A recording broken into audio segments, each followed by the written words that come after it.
Muhittin Bey hoş geldiniz. Nasılsınız, Merhabalar, iyisiniz? teşekkür ederim. Siz nasılsınız? Ben de iyiyim. Muhittin Bey biliyorsunuz biz size yaklaşık 1 yıl önce horlama protezi taktık ve siz yurt dışından geliyorsunuz. Evet, bir Evet. Şimdi ben size bazı sorular sormak istiyorum.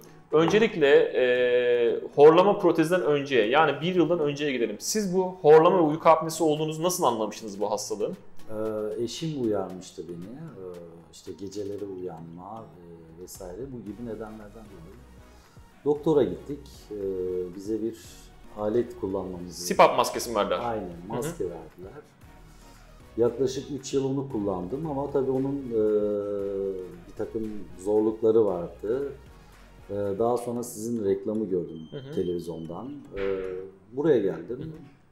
Peki CPAP kullanırken geriye dönüp baktığınızda nasıl özetlersiniz mesela CPAP cihazı bir kullanıcı olarak? Sizce nasıl bir cihaz?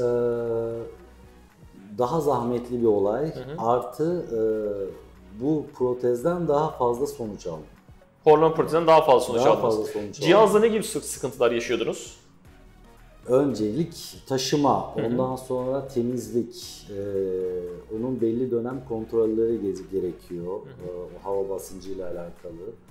Artı sabah kalktığımızda mesela burun üzerinde izler oluyor. Evet, CPAP maskesi basınçlı hava gönderdiği için çok iyi o şekilde oturması gerekiyor. Tabii o da ister istemez kullanıcıların yüzünde sabah kalktığınızda iz bırakabiliyor. İz bırakıyor. Sabah işte işe gittiğimde insanlar sorabiliyordu. Yüzün ne oldu bir şey mi? Evet. İşte bir takım onun temizliği zor. Önemli, zor. Peki horlama protezini kullandıktan sonra neler değişti? Yani yaklaşık 1 yıldan beri kullanıyorsunuz. Bir yılı geçti sanıyorum. Evet. Yani aynı sonuçtan daha fazla fayda sağladım. Daha pratik. En azından temizliği çok daha kolay.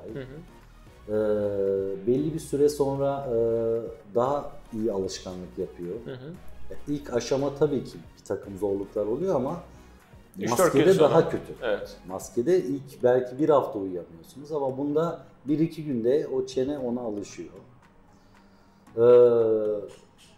Çok daha memnunum yani. Yani genel olarak horlama protezinde memnunsunuz ve diyorsunuz ki CPAP maskesi kadar en az onun kadar etkili olduğunu zaten siz bir kullanıcı olarak söylüyorsunuz. Bence öyle. Yani ben öyle, her ikisini denediğim için, 3 yıl maskeyi kullandığım için net olarak şunu söyleyebilirim.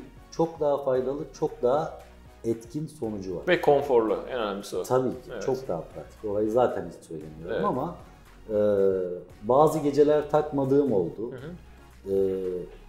Yani bunu hissederek söylüyorum. Gece mesela uyandırdı beni. Horlama protezi takmadığınız geceler uyandınız. Takmadığım gece horlayarak uyandım. Evet. Ama onu taktığım gece çok rahat geçiyor. Güzel.